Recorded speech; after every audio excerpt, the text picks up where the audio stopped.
بسم اللہ الرحمن الرحیم۔ السلام علیکم ناظرین و کرام، امام حسین علیہ السلام کا گھوڑا ذوالجناح کوئی عام گھوڑا نہ تھا۔ اسے نبی کریم صلی اللہ علیہ وآلہ وسلم جیسی شخصیت سے لقب خاص عطا کیا گیا تھا۔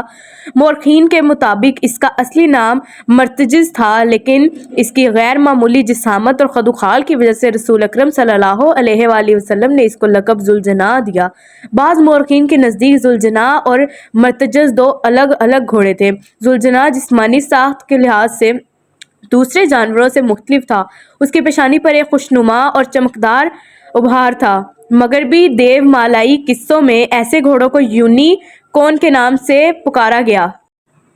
حضرت سلیمان علیہ السلام کے پاس ایسے گھوڑے پائے جاتے تھے جن کے ماتھے پر ایک چمکدار ابھار یا سینگ ہوا کرتا تھا، اور ان کے پر بھی ہوتے تھے جو طاقتور آواز بھی رکھتے تھے۔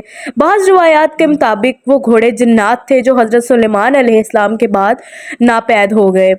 آن حضرت صلی اللہ علیہ وآلہ وسلم کی زوجہ محترمہ حضرت عائشہ صدیقہ رضی اللہ تعالی عنہ نے بھی جس گھوڑے کا کھلونا بنایا تھا وہ گھوڑا بھی پروں والا تھا، جس کو دیکھ کر رسول اکرم صلی اللہ علیہ وآلہ وسلم نے تبسم فرمایا تھا۔ لہٰذا ذوالجناح کی منسوبیت ایسے گھوڑوں سے ہے جن میں طاقت پرواز تھی۔ ایک روایت کے مطابق ذوالجناح کا شجرہ حضرت اسماعیل علیہ السلام کے گھوڑے سے جا کر ملتا ہے۔ دوسری روایت ہے کہ حضرت ابراہیم علیہ السلام جس گھوڑے پر فلسطین سے مکہ آیا کرتے تھے، ذوالجناح اسی گھوڑے کی نسل ہے۔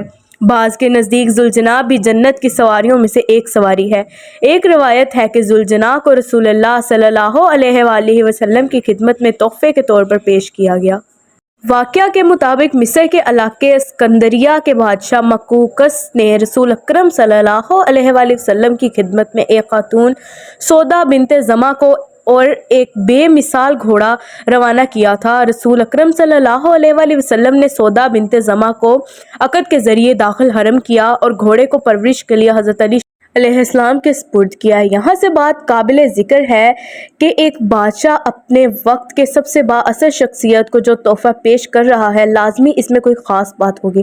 کہا جاتا ہے کہ اسکندریہ کے علاقے میں جو مصر کے شمال اور بحیرہ روم کے جنوبی کناروں پر واقع ہے، ایک گھوڑا جو آزادانہ پھرتا دیکھا گیا۔ یہ گھوڑا افسانوی کردار کا مالک تھا۔ بہت سے بہادروں اور مہم جوؤں نے اس کو گرفتار کرنے کی کوشش کی مگر ناکام رہے۔ اس طرح اس گھوڑے کا قصہ زبان زد عام ہو گیا۔ ایک طرح گھوڑے کا ذکر مافوق الفطرت داستان کے طور پر ہونے لگا۔ بادشاہ مقوقس نے رسول اللہ صلی اللہ علیہ وآلہ وسلم کی خدمت میں بے مثال تحفے بھیجنے کی خاطر اپنے کارندوں کو اس گھوڑے کو پکڑنے کی خاطر روانہ کیا۔ مقوقس کے کارندے اس گھوڑے کو پکڑنے میں تو کامیاب ہو گئے لیکن اس پر سوار ہونے پر ناکام ہوئے۔ چنانچہ اس گھوڑے کو اسی طرح رسول اکرم صلی اللہ علیہ وآلہ وسلم کی خدمت میں روانہ کیا گیا۔ اسکندریہ سے مدینے تک کے تمام راہ میں اس گھوڑے کو بڑے بہادر افراد قابو میں رکھتے ہوئے لائے تھے۔ جب اس منہ زور گھوڑے کو رسول اللہ صلی اللہ علیہ وآلہ وسلم کی خدمت میں حاضر کیا گیا تو رسول اللہ صلی اللہ علیہ وآلہ وسلم نے اس جانور کو انتہائی پسند کیا۔ جب رسول اللہ صلی اللہ علیہ وآلہ وسلم نے اس کی گردن پر ہاتھ پھیرا تو اس نے خوشی کا اظہار کیا۔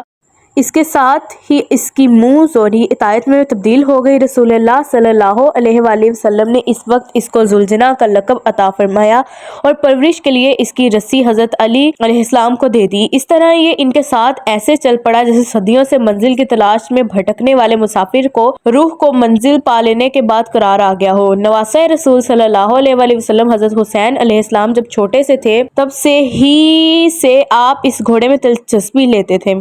ایک دن حضرت حسین علیہ السلام اپنے نانا حضرت محمد صلی اللہ علیہ وآلہ وسلم کے پاس گئے تو حضور اکرم صلی اللہ علیہ وآلہ وسلم اپنے صحابہ کرام رضوان اللہ علیہم اجمعین کے ساتھ گھوڑے کے پاس ہی کھڑے تھے۔ آقا دو جہاں صلی اللہ علیہ وآلہ وسلم نے جب اپنے نواسے حسین کو اپنے پاس آتے دیکھا تو بہت ہی خوش ہوئے۔ آپ صلی اللہ علیہ وآلہ وسلم نے فرمایا کہ اے میرے پیارے نواسے، کیا آپ گھوڑے پر سواری کرنا چاہتے ہو؟ حضرت امام حسین علیہ السلام نے جواب دیا، ہاں نانا جان، میں گھوڑے کی سواری کرنا چاہتا ہوں۔ جب یہ نانا اور نواسے میں بات چیت ہو رہی تھی تو یہ گھوڑا بڑی غور سے حضور اکرم صلی اللہ علیہ وآلہ وسلم اور شہزادہ حضرت حسین علیہ السلام کی باتیں سن رہا تھا۔ جب دونوں کی باتیں ختم ہوئی تو گھوڑا نواسہ رسول صلی اللہ علیہ وآلہ وسلم کے پاس آ کر بیٹھ گیا تاکہ حضرت حسین علیہ السلام گھوڑے پر سوار ہو سکیں۔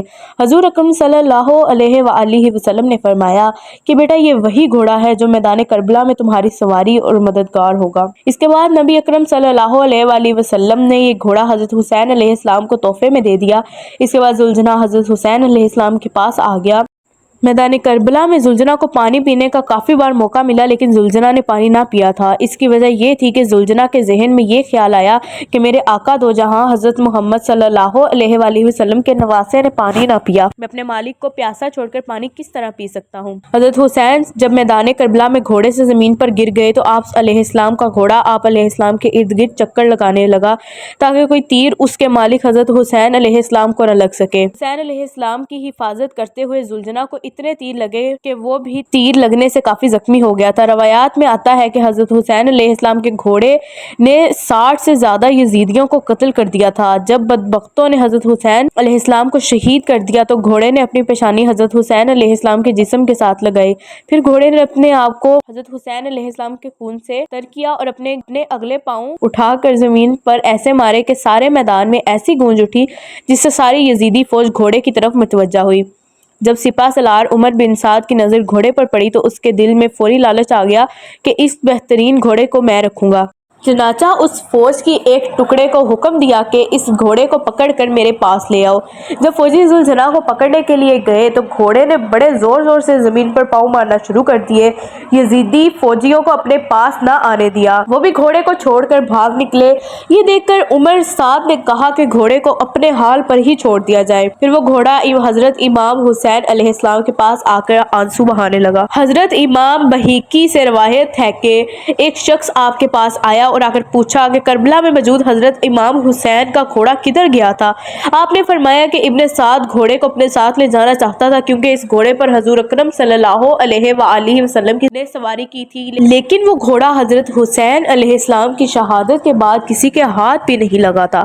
گھوڑے نے اپنے آپ کو نہر فرات کے حوالے کر دیا کیونکہ وہ ایسا گھوڑا تھا کہ جس پر امام حسین علیہ السلام کے بعد کوئی بھی سواری نہ کر سکتا تھا۔ زخموں سے چور، آنکھوں میں آنسو لیے گھوڑا نہر فرات میں گرا اور دیکھتے ہی دیکھتے ابن سعد کے سامنے سے گھوڑا غائب ہو گیا۔ اللہ پاک کروڑوں رحمتیں نازل فرمائے آپ صلی اللہ علیہ وآلہ وسلم پر اور ان کی آل پر۔ خدا حافظ۔